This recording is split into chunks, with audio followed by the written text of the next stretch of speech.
হয়তো আপনাদের বলা হতে পারে যে ওর একটা বিকল্প নম্বরে আপনারা খেল কিনার এক সময় জোড়া নম্বর এক সময় বেজোড়া নম্বরে খেল কেনার জন্য হয়তো আপনারা বলা হতে পারে।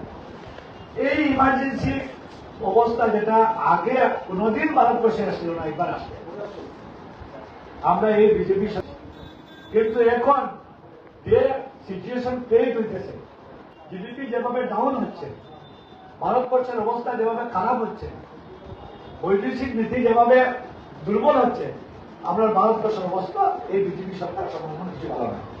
এর জন্য ভারতবর্ষের মানুষের মনের পরিবর্তন অতি সত্য আসবে। দেখবেন আপনারা যে আগামী যে নির্বাচন আসবে, এই নির্বাচনে কংগ্রেসের প্রার্থী যে হোক না কেন, ভোট চেতে লাগবে না, ভোট বিক্রি করতে লাগবে না, বিপুল ভোটে হবে সেটা এই ধৈর্য রাখতে লাগবে। এর জন্য আপনারা আশীর্বাদ করেছেন, দোয়া দিয়েছেন। আমিও বিদায় করেছি, আমার কাকারিয়া পান্না বিদায় করেছেন, আপনার আমিনুল রশিদও বিদায় করেছেন। আমার বোন সুরুচিরায় বিদায় হতে পারেননি, কিন্তু আমরা রামকৃষ্ণদের বিদায় হিসাবে আমরা গণ্য করব। যার কাজ ডেভেলপমেন্টের কাজ, যা আমরা যোগাযোগ সব সুরুচিরায়ের সঙ্গে হবে। আজকে আমরা পাতাকান্দির এমএলএ আমরা কার্তিক সিনহা গত নির্বাচন থেকে অনেক বেশি ভোট পেয়েছে, কিন্তু ওনাকে আমরা আমাদের অ্যাসেট হিসাবে ধরে নেব, ওনাকে আমরা মাইনাস হিসাবে রাখবো না, ওনাকে আমরা অ্যাসেট হিসাবে মানে নিয়ে আমরা পাতাকান্দির কাজ করবো।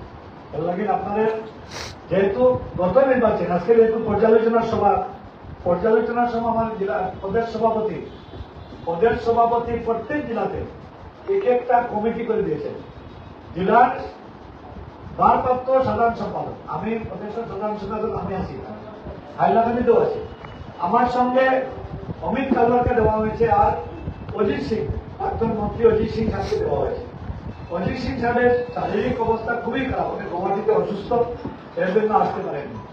কিন্তু পর্যালোচনা সভা আমাদের গত নির্বাচনে আমরা 2টা সিট কেন হেরেছিলাম, আর যে 2টা সিটে আমরা জিতেছি, কোন জায়গাতে আমাদের কোন কর্মী দল বিরুদ্ধে কাজ করেছে কিনা, কেউ আমাদের সঙ্গে থেকে আমাদের দলের বিরুদ্ধে কাজ করছে কিনা, কেউ দায়িত্ব পাইয়ে দায়িত্ব পালন করেনি, এইসব জিনিস আপনারা যদি শৃঙ্খলা যদি আছে, শৃঙ্খলাবদ্ধ ভাবে বলেন, আমরা নোট করে নেব।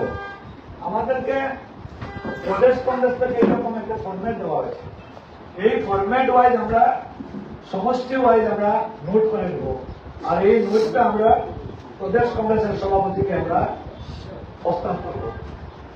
যদি আপনারা মনে করেন যে আপনারা জেলার পরিবর্তন করতে লাগে, জেলার সাংগঠনিক পরিবর্তন করতে লাগে, আপনারা সাজেস্ট করতে পারেন।